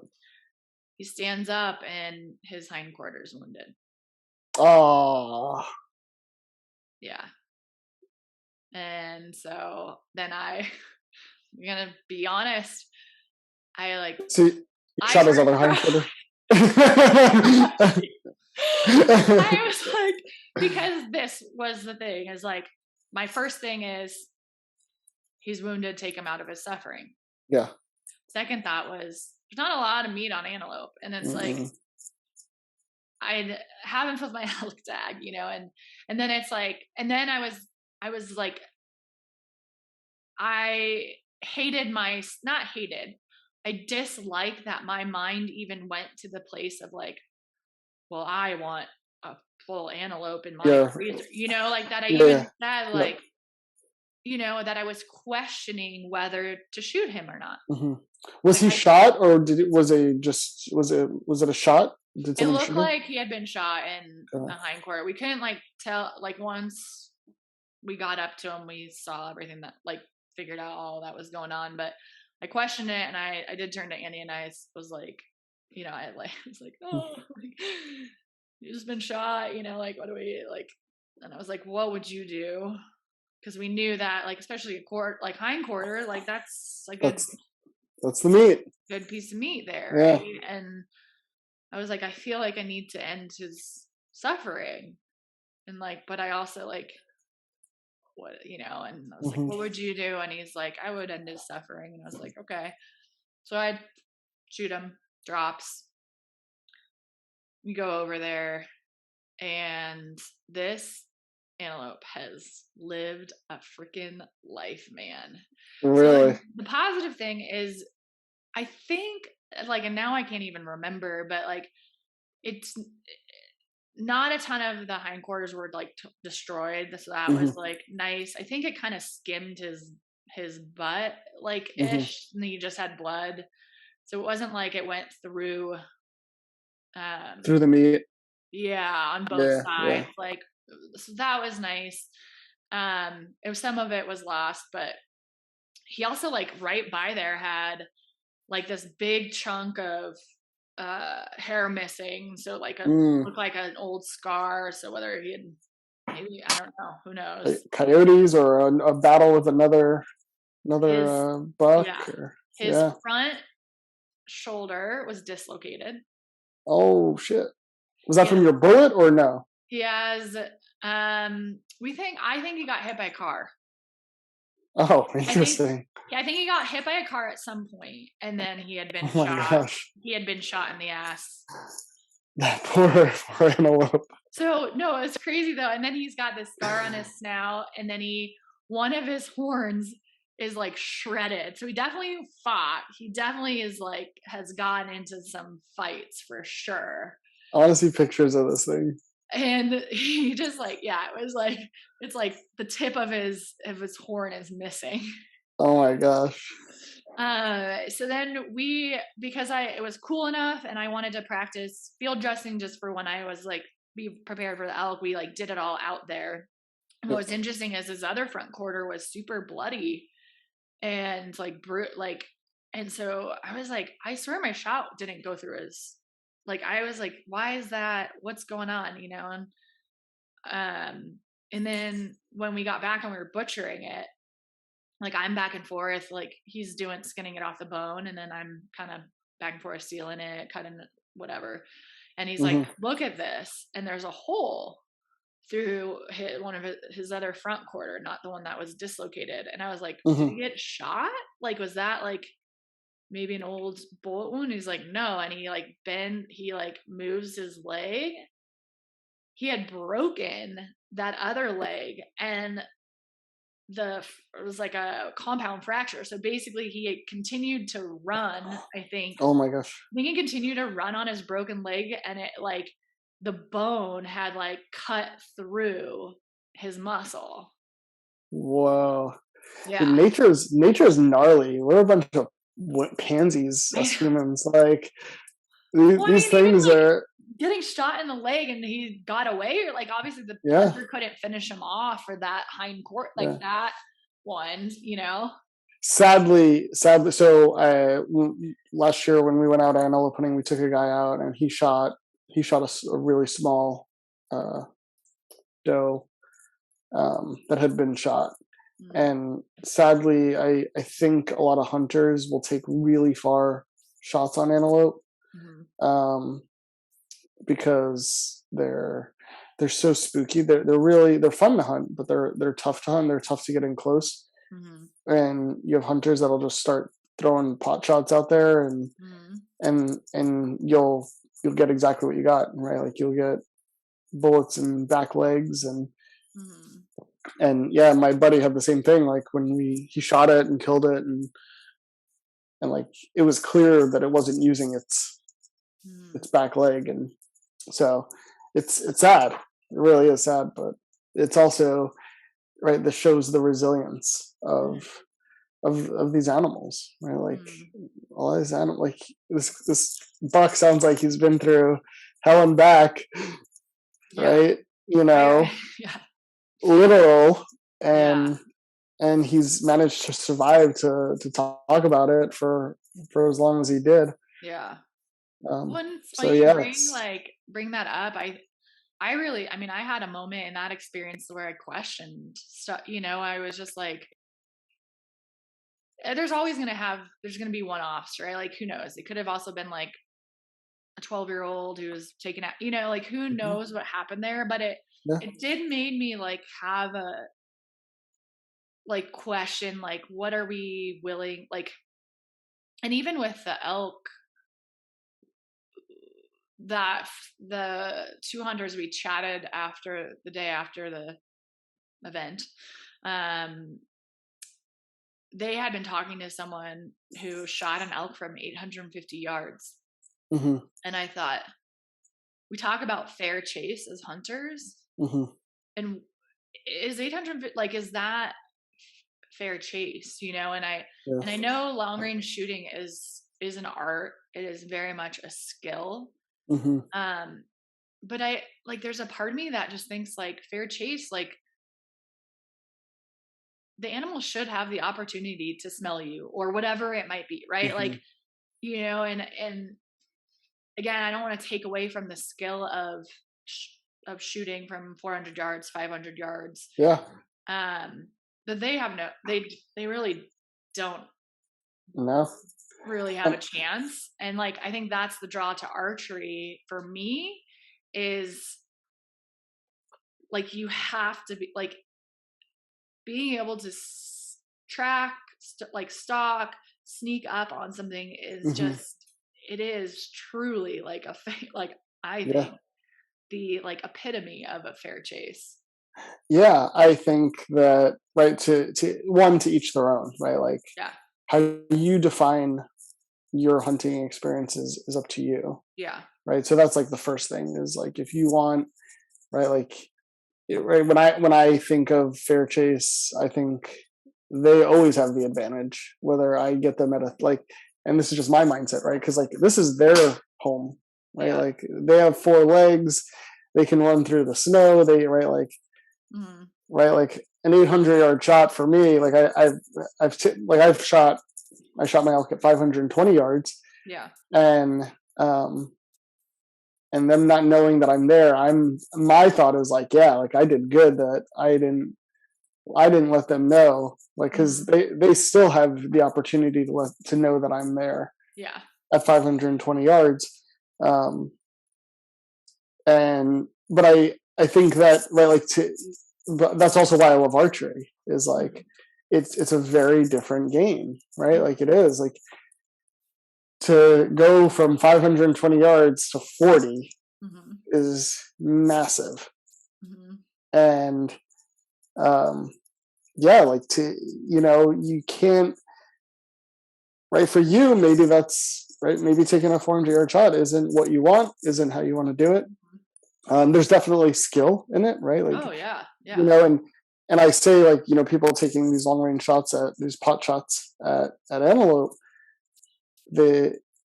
I in like I would not have taken a 520-yard shot if I wasn't confident in it. Yeah. Whether or not the outcome is good or not, right? Which thankfully it was. Right, like I had controlled my breath. Like I was sure that I knew that I Yeah. was going to make that shot. Whereas like I wasn't just like, oh, let's see what happens. Mm-hmm. Right, let's just fling some bullets out there. And so I think that, and that's just like my hunting. Like, Mm-hmm. so yeah, it's weird, right? Like, Mm-hmm. like I can't take away from your experience. I can't say that you're wrong or Yeah. right. And but in also the last thing I would say to think about is when it comes to, right, and this is a very like old way of thinking, because like we do have access to supermarkets and things like that now, but if this was back in the day and you had a 500-yard shot, that's the difference between your family eating or not. Yeah. Right. So do you take it? Right. And that's another, right, moral ethical dilemma of, do I get to feed my family for the winter or do I not? So yeah, it's interesting. Well, and I think I think it's knowing, right, what's, and again, like I said, like things go wrong. Like I'm not like, that's right. Like you can be a 500-yard shooter and something it cannot land, right? Like I'm not saying people, like, I think the ethics is knowing your abilities, being honest about your abilities, and then staying true to that when you're out there. Right. And again, like like, I mean, it's not even like you could even regulate if they said, oh, you can't take a shot within this, like, but it did. I had that moment of like, man, like that, like they way missed. Yeah. I mean, like, and I was like, what are these, like, where are they shooting from? Like, and I think that's like, I know that I can't, so I don't even try to shoot something further than that, than what I would feel comfortable with. And then again, like seeing how I switched between, I just want meat to like, I want a bowl. I can see how someone could be like, well, I won't shoot outside of 300 yards.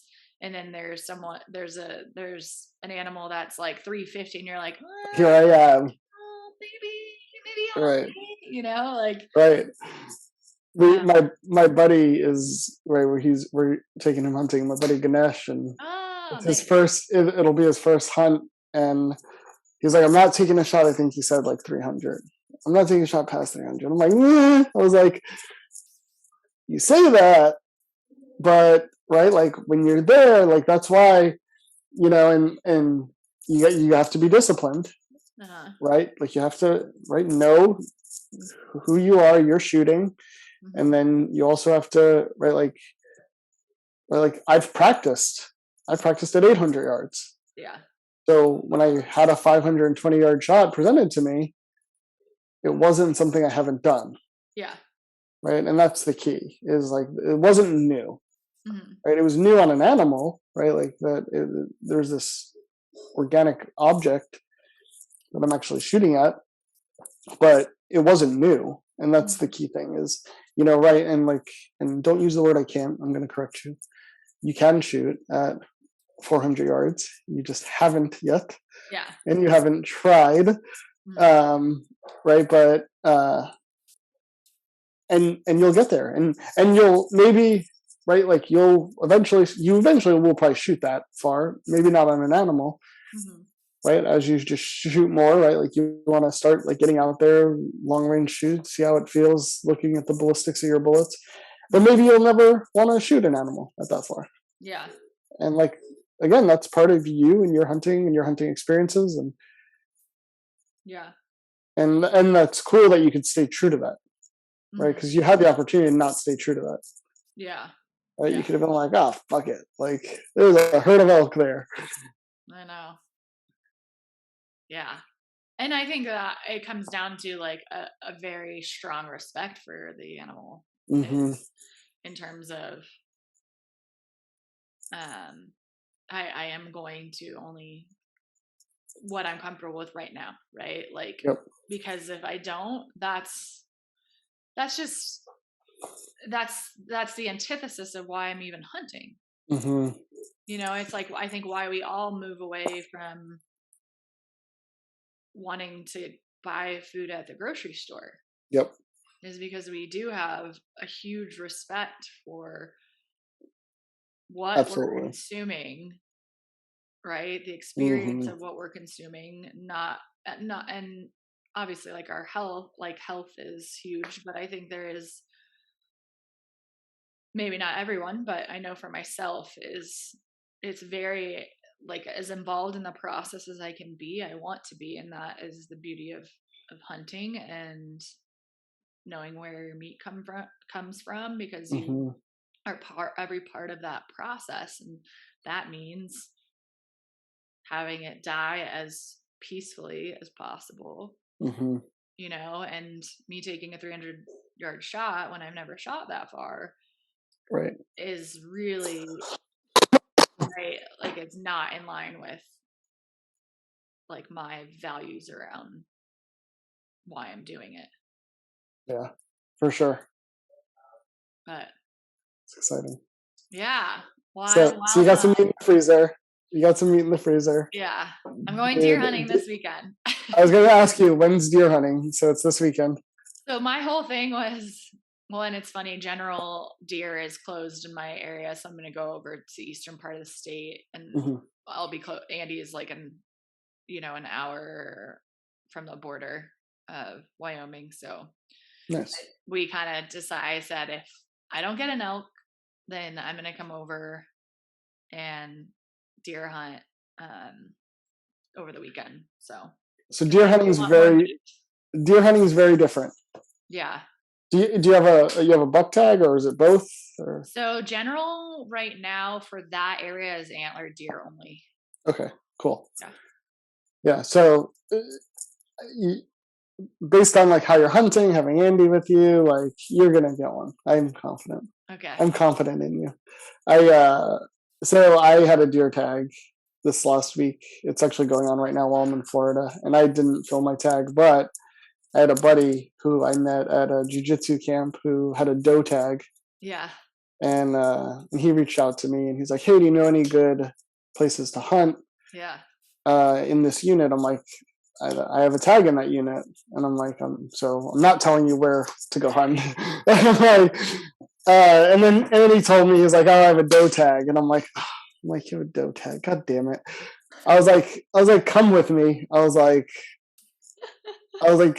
just come with me. I was like, I'll show you like the unit and like a doe tag. Like, I will get you a doe. Like, that is like, we will have a doe down.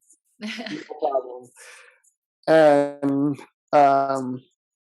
And he was skeptical. Like he hunted last year by himself or with a friend or something. Just, they didn't like, it's like hunting is the hardest fucking thing to get into. Yeah. Yeah. And yeah, like he was like, so like not pessimistic, just, realist. And like here I am, I'm like, oh, we'll get you a doe tag. And he's like, that ain't happening.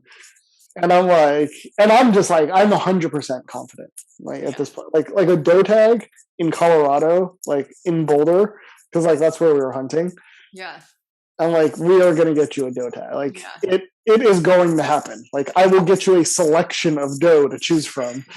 Like, that's the difference between elk and doe, or elk and deer is, and just right, like the difference between a buck and a doe at that point, like is just, that can be hard, right? Is actually getting in front of a buck. And then for me, I'm also very picky because I've already shot a buck and I really don't like deer meat. Okay. So I wanted something bigger than what I already have. Yeah.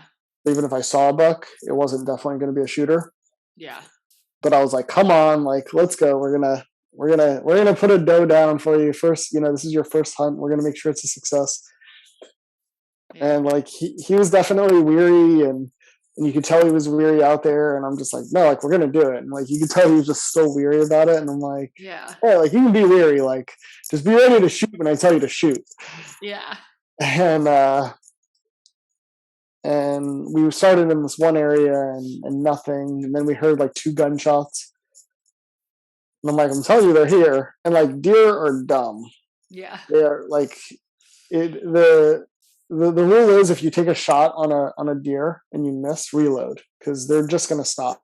Yeah. Like they'll run a little bit and then they'll stop and they'll turn around and they'll be like, who's shooting at me? Yeah. Like, where is that person? Like they are not really intelligent at all. And they're everywhere. They're literally everywhere. And so we moved. It was a little hot out, and we moved to a different spot that I had picked out, and we're like sitting there, and it was funny because I had this thought, and I was about to say it out loud, and I didn't say it out loud because I turned my head to like scan a different part of the area. But I had this thought of, right, because like we're sitting there, we've seen nothing all day. It's like 1 p.m, and I'm thinking, and I just like, and like you could see, like we're all defeated, right? It's that normal thing, and I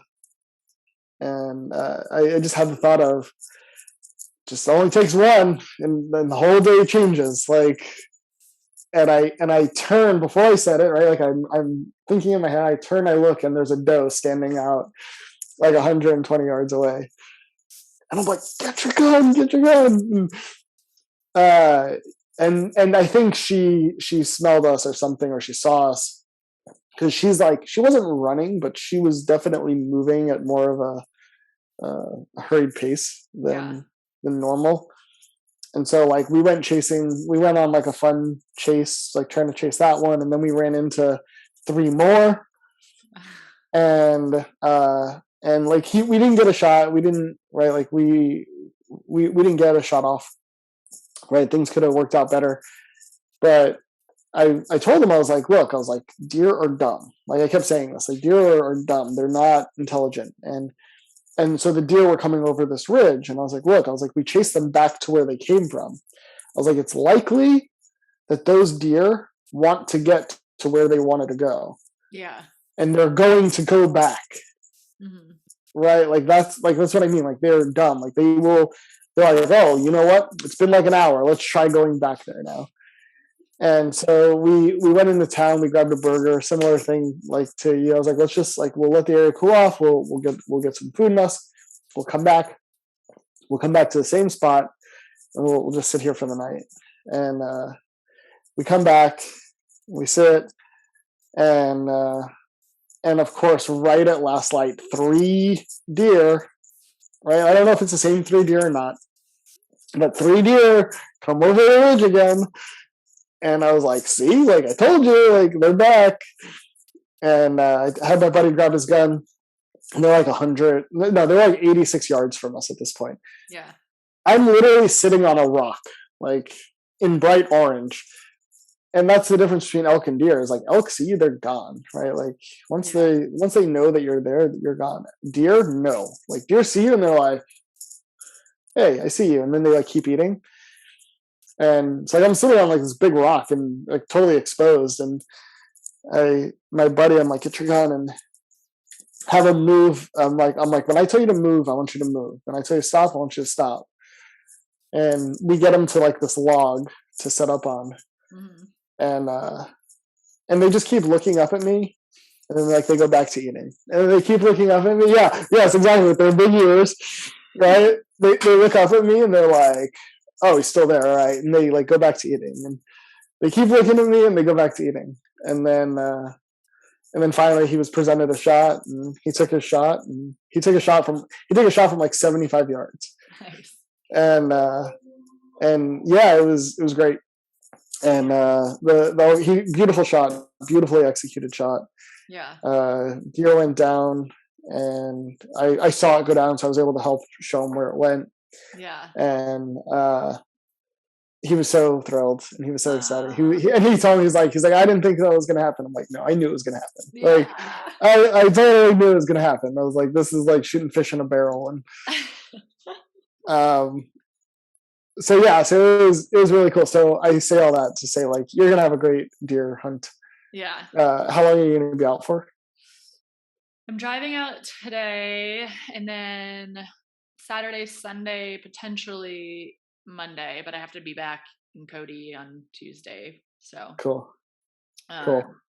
So we'll be. I mean, it's funny because it's on the Wyoming side, Yeah. and so he doesn't know that area that well, but I think it should be. There's a lot of public lands, I think, to kind of play around on, but yeah, the great thing is deer habitat is mostly open, right? Like look in the sage, right? They love their sage, right? And just be on the lookout. If they're bedded down, you'll see those antlers sticking out. Yeah, and they're rutting right now, right? The deer. It depends. They're not rutting in Colorado. Okay. Yeah, rut is probably more like third, fourth season in Colorado. It might be colder up by you already. Okay. Yeah. But yeah, so when I take Ganesh out, and are you taking him? What are you taking him out? Third season deer. Okay. Next week. Yeah. And I'm hoping it'll be cool enough. Colorado cooled down a bit while I was gone. Yeah. So I'm hoping that it cooled down enough that it put him into rut, or at least early rut, because so that's the other thing is I'm trying to teach. Ganesh was with us on that hunt too. Yeah. Like I'm trying to teach them, right? Not just put an animal in front of them. Like I'm trying to teach them, like, deer are dumb. Like, if they came over this ridge, they probably want to come back to it. So we're going to come back. We're going to come back to it because they'll probably be back. Or before the rut, right? Like I'm looking for a buck. If I see more than one deer, there's probably not a buck in it because it's not rut, right? They're by themselves, right? So it's most likely if you have 2-3 deer, it's probably does and fawns. Yeah. Right. Whereas during the rut, if you see does and fawns, you look for the buck, right? Yeah. The buck's going to be in there. And that's the thing is that just comes with time and experiences, learning how these animals are, why they are the way they are, and what causes them to act the way they act, and then just capitalizing on those things. So, to your point earlier, there's instances where I worked my ass off and didn't get shit, didn't see shit in a hunting season. Whereas I feel like now, I feel like success is coming a little more regularly. Yeah. And it's because of those efforts, right? It wasn't because I hunted 2 days this season. It's because I hunted 42 days for all the seasons. And now all that knowledge, all that experience is coming together. And now we're able to apply that out in the field. And so, but you're going to have a ton of fun. I can't wait to hear another hunting story. I know. I'm excited. Again, I just want my meat for the year. Do you have any other elk tags or no? Any other opportunity now? No. So yeah, yesterday was like, it's kind of like, oh, I'm okay. I think it was again, I felt like I was giving up by not going out yesterday, and I was like, no, you're not giving up. You have a life outside of hunting. Yep. You have to work. Yes. Otherwise, you're not going to be able to hunt. Right? So, yeah. No, it's... Good shit. Yeah. That's exciting. Congratulations on your buck. Send me a picture. Oh, yeah. Send me pictures. I want to see. I hope you took pictures of the scar and all the... I didn't. I did not. No? I was in a weird state when we got down to it. Okay, I think again we got there and we saw how it its leg was just certain things, and I was just I was emotional again because I was like, what has this animal, it wasn't about killing it, but I was like, oh my gosh, this anything that suffers is is it's, I feel it, you know, and, Yeah. and I think that was, The funny thing is we all suffer. yeah. Hmm. Yeah. But we, yeah, it was like, I mean, I took a photo with it, and then I don't know. Yeah, I didn't like take a bunch of. I didn't even know if I wanted. Andy was like, "You want to take a photo with it?" And I was like, I don't know." I was like, I don't know if I do. Like, I don't Uh-huh. like. It just was a weird. Like, it's just a new thing for me to Yep. be like, like you set up your animal for the photo, and I was like, I mean, but we do that with humans. Like, the Hmm. more the mortician like puts makeup on, Right. like it's just like not different than what we do with humans, but it felt really weird for me to be like, Yeah. pick him up and let's put his legs this way, and I was like, I don't know if Yeah. I want to do that. Like, this feels Yeah. Turn like, the head, tilt the head. Don't hold it by yeah, your hand. Yeah. There's also it's a oh, little. like, yeah, and you're proud, like, and the thing is, like, after hunting season, like, when you see how hard you work for it, Mhm. like, it makes sense that you're going to be really proud of it, right? And Yes. like, it makes sense, the photos of holding the, but I guess for me, again, it's like everyone's kind of relationship and experience with it is so different, and I Yeah. just, at that moment, I was like, I can't hold the head up. Like, it didn't feel right for me. Yeah. And I don't know if it ever will, but, and that's why I love that I think I've hashtagged one of your Instagrams with it, but Honor the Hunt. I follow Uh-huh. that Instagram, and it is really like, how are we taking photos with the animals that we hunt in a way that's honoring it, right? Yeah. Yeah. And Eh, it is, some of it is holding up the antlers, but you're covering up blood, like yeah, it's just showing. I don't think sometimes those photos are accurate to really like the respect that hunters have for their animals. Yeah. Like, it doesn't hold that space for someone who doesn't understand it. Yeah. The perspective that it's really interesting. I'm reading a book right now. The obstacle is the way. Oh yeah. And there's perspective. Shit, what did he say in it? I have the book right here. Right, so there's perspective, and then I'm gonna have to find it. I literally just read it. Right where I'll find it, but before we end. But when someone looks in, right, they don't see how hard Mm-hmm. we actually worked, right? Like, they just see this end result of us smiling with this dead animal, right? And Mm-hmm. it's like this, right? Like this, oh, you're just happy you killed this animal, and that's not it at all, right? Mm-hmm. Um, so I actually found it really really quick. Um, so it's from, so he, in the book he talks about it, but it's from a different book. It's from The Five Rings by Miyamoto Musashi. Mm-hmm. If you haven't read that, that's awesome. It's really dense read, but a great book. But he says Miyamoto Musashi notices the difference between observing and perceiving. The Mm-hmm. perceiving eye is weak. The observing eye is strong. Mm-hmm. Right. So while you can observe this photo, right, and then recognize everything that went into this photo, um, you know, and a hunter recognizes that. A fellow hunter notices, oh, wow, she worked really hard for that. He worked really hard for that. Whereas the perceiving eye, and it's your perception, and Mm-hmm. it's typically from a non-hunter, Mm-hmm. right? Would be like, oh, look at him, just look at her, just um, posing with this dead animal, this poor, helpless Mm-hmm. dead animal that was just living this amazing Disney movie life, of not getting hit by a car, not getting shot in the ass, not having another fight with another animal. Where Disney portrays like these pure rose-colored glass life that these animals live. Yeah.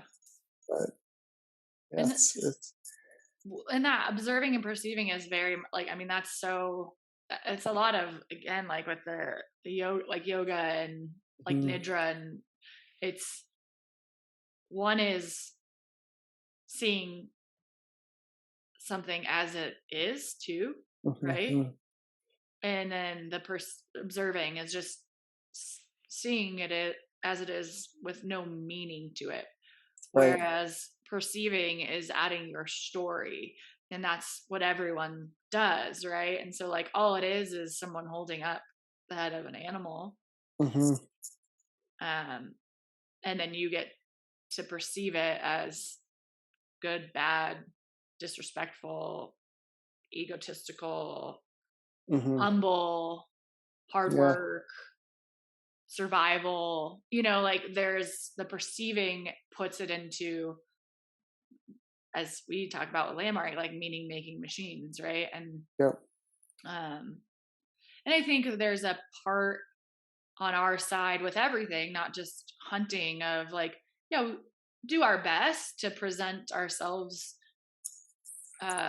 in a certain way, but we can never control what people will perceive. Right. But but it was, so it was just a funny experience. And again, like at the same time, I was like, I understand why you take the photos. And but for me, I think I just, it was like, man, this guy, like, and it's honoring it. Like, I don't know. I didn't feel like I could honor really like all that needed to be said about the experience and about like the animal. And I don't know. Right. Yeah. But I did take a photo. I just didn't take a ton. Okay, good. As long as you have one. Yeah, he was like, "Oh, do you want me to like move it so you have the mountains in the background?" I was like, "No." He doesn't deserve scenery. I was like, "No." That's totally us. I have video of us like time lapse of us like field stripping it, like all that, and the sun sets behind us, and it's amazing. Like, but again, right? Like that's part of it, is taking in the appreciation of those things, like as they're happening, and again, right? Like again, it's every person's own experience. Yeah. I can't tell you the experience to have.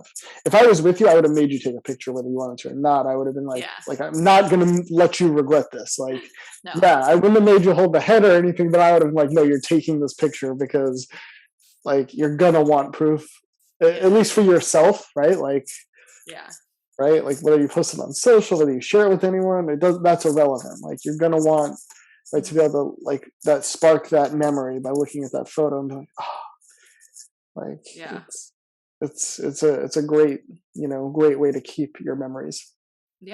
And it's honor. It is. I think a photo is like commemorating like on a lot of different aspects, right? Is for sure. So I'll send it to you. Awesome. Journal pumped. Hopefully have another one after this weekend. Yes. Yeah, for sure. We have to talk about recording dates and stuff, but journal pump, grab your journal.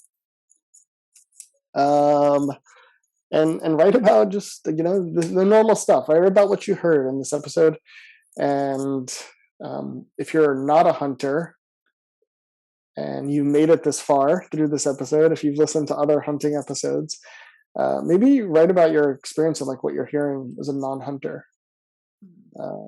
And because it's interesting, right? It has to be interesting to hear two people talk about killing a creature, killing an animal, whether it be for meat, for trophy, for sport, all the above.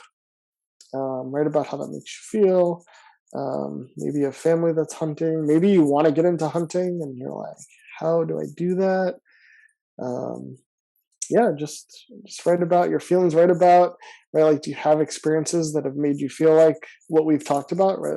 We talked about, I cued Brie on a few things, like how she felt, because I've been there and I know how I felt, and I'm sure she had similar responses. And you don't know that unless you're out there. Right? You don't know that unless you're doing this thing, and it's tough. And like, that's part of, right, this picture taking is, right, like, another hunter knows what went in to get that picture. It's not about the picture, it's about everything that it took to get that one picture. Right, the tears, the heartache, the heartbreak, the backache, the backbreak, the snow, all of it, right? And this is just another metaphor for all the things, right? This, whether you're a hunter or not, this is the thing, right? This is our thing. It might not be your thing, but everything that we've described in this episode, it's it's what's standing in between your way and the thing that you want, right? The down trees, the heartache, the heartbreak, the tears, the ethics, right? Is your ethics different than someone else's, and why is that holding you back, and why should it hold you back? And maybe you just need to fucking flip a coin to make a decision, and then just be okay with it. I don't know if I'd ever leave my decision making up to a coin flip, but that's tough. That's a tough one.